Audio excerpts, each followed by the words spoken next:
guys, welcome to the Resell Show. I am here with a guest today, Nick Thruston. That's right. He's a home inspector in the area. So Nick, tell us a little bit about your company and what you do. Sure. I own Glen Inspections. It's a home inspection company in the Richmond, Virginia area.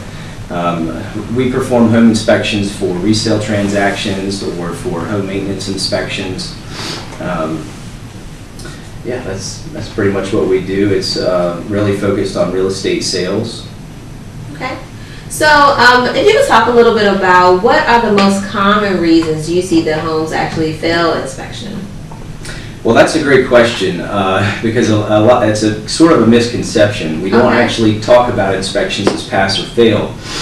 When we go and look at homes, it's really more about the education to the client or the customer or actually the homeowner about what's there. We identify the defects that are there and kind of give the all-encompassing scope of what's going on with the home. Home inspectors for real estate transactions are not code enforcement officers, just like for the county or other municipalities. So we don't actually pass or fail a home altogether. We actually just talk about the items that are there for what we see visually. So it's still up to the homeowner as to whether or not they want to rectify the issues.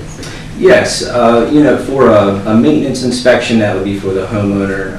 Typically in a real estate sale, there's a negotiation period, and so that would be something that once we identify the material defects with the property, they would enter into their negotiation period to figure out what should be remediated. Okay. So I'm sure in your line of work you see all types of issues that happen.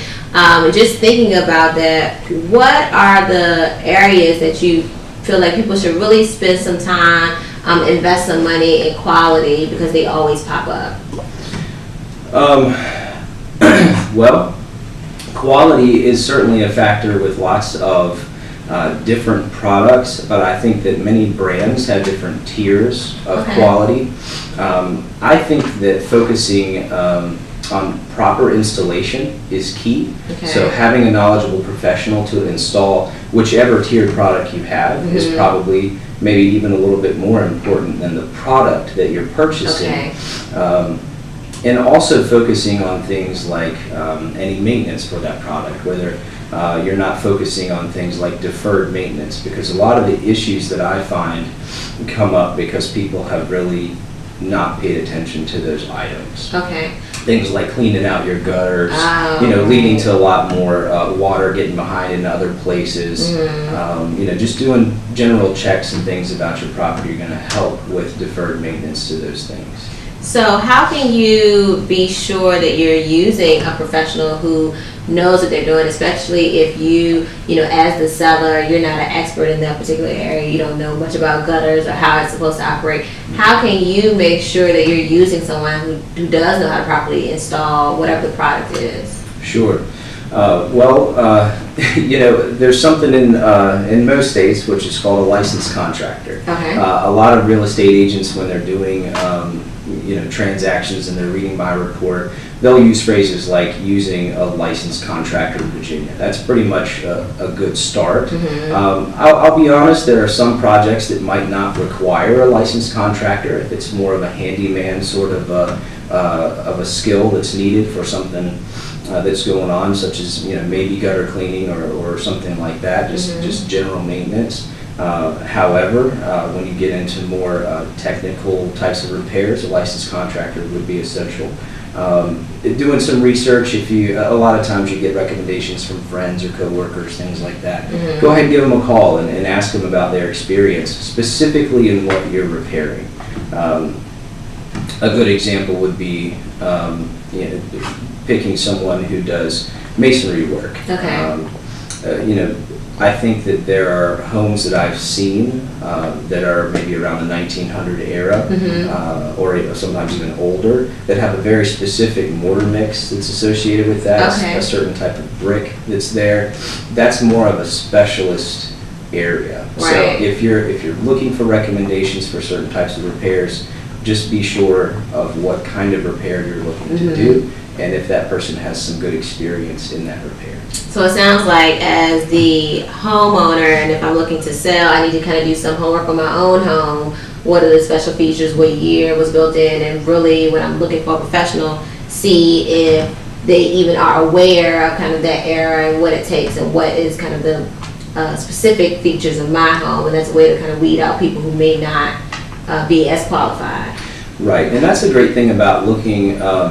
This is kind of a comment that I share with folks is to always read your report fully. Okay. When you get my report, I don't just show the defects in my report. I'm actually identifying a lot of other things that are there at the home. Okay. Of course, I'm going to be specific about defects, but I'm also going to be identifying all of the specific elements of the home so that you've got all of the information when you are reaching out for those other contractors for repairs. So people can actually use your inspection as a resource to not only inform them about their home, but also to speak to other contractors they might bring on board as well. Absolutely. Okay. A common comment that I make is to go ahead and forward my report to any contractors for repairs. Okay. There's a lot of phone calls I get, and sometimes I'll talk with a contractor and I'll say, did you have the opportunity to receive my report? 9 times out of 10 they'll say no.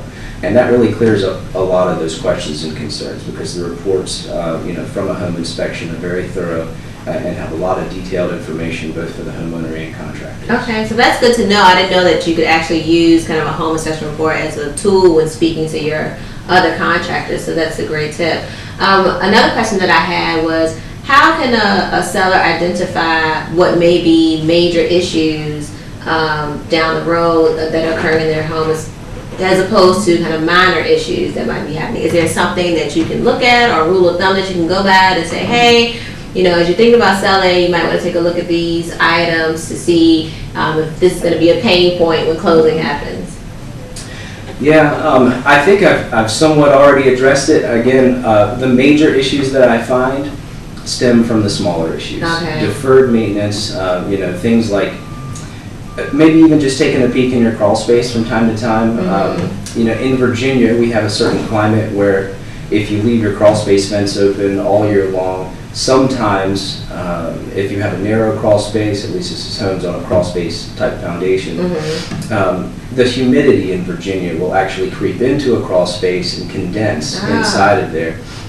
And we're actually not venting out our crawl spaces effectively. Okay. A simple check in the summer months, opening up your crawl space door, check in and see if there's any condensation in there, will start to give you an idea about your moisture concerns. Okay. A big ticket item for a lot of sellers sometimes, if they do have things like fungal activity that's growing on their joists of framing, would be a treatment for that. Okay. So that's a simple thing to kind of check and see. Well, maybe if you're experiencing a lot of moisture in your crawl space, go ahead and shut those crawl space vents all year long. You might have a crawl space that doesn't need that sort of venting, or at least doesn't need that extra humidity coming into your crawl space and acting as that cool sink. Okay.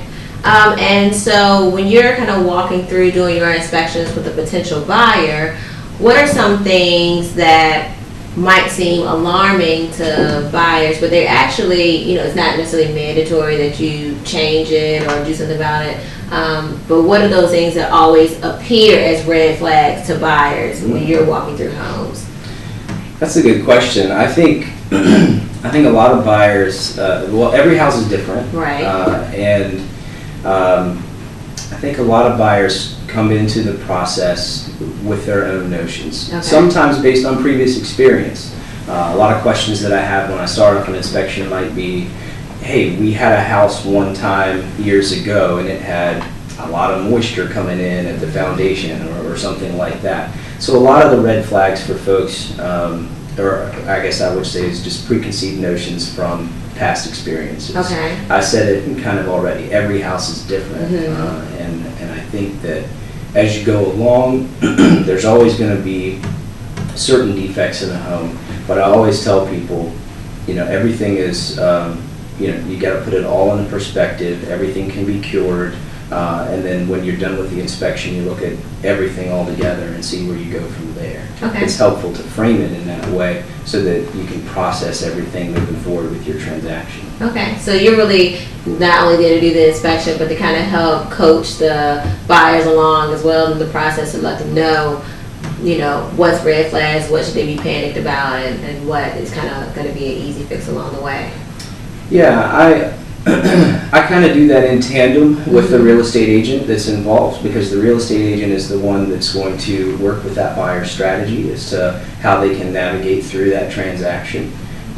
What I do as far as my report is concerned is I have ratings. Okay. I'll have information in the report that's just listed as inspected, and I'll have maybe a comment directing something, typically just about a particular age of a product, and just say, hey, you might want to watch this product. As it ages, you'll have to budget for replacement. But then I'll also have the category of, as I mentioned before, a material defect with the with that item. And that will go into the summary section, and that's how I rate those items. Okay. So I will have a rating system so that they will know what needs to be repaired. But as far as you know, what should be done first or second, or things like that, that's really more of their own personal concern and part of their strategy. So it sounds like a seller could possibly use you as a resource as well to determine what they might need to go ahead and be proactive and fix in the home if they're looking to kind of get top dollar about it. Absolutely. A pre-inspection is a really great tool. One way a client could use a pre-inspection, it's not always done this way, but if you've been keeping you know, your home well maintained, you could have a pre-inspection done, have it shown to potential buyers, and then also have maybe receipts for repairs that were done, so that you can really show what's been going on with the home, what you've been doing to repair it, and then really show that it's ready to go, no red flags, and ready for the new buyer. Okay, great tip, great tip. Think about those pre-inspections. So Nick, tell everyone where they can find you. Oh, absolutely. You can go on my website. It's glenalleninspections.com. I have online pricing, online scheduling, and if that doesn't work out, you can always give me a call. Okay, well, thanks again, Nick, for coming.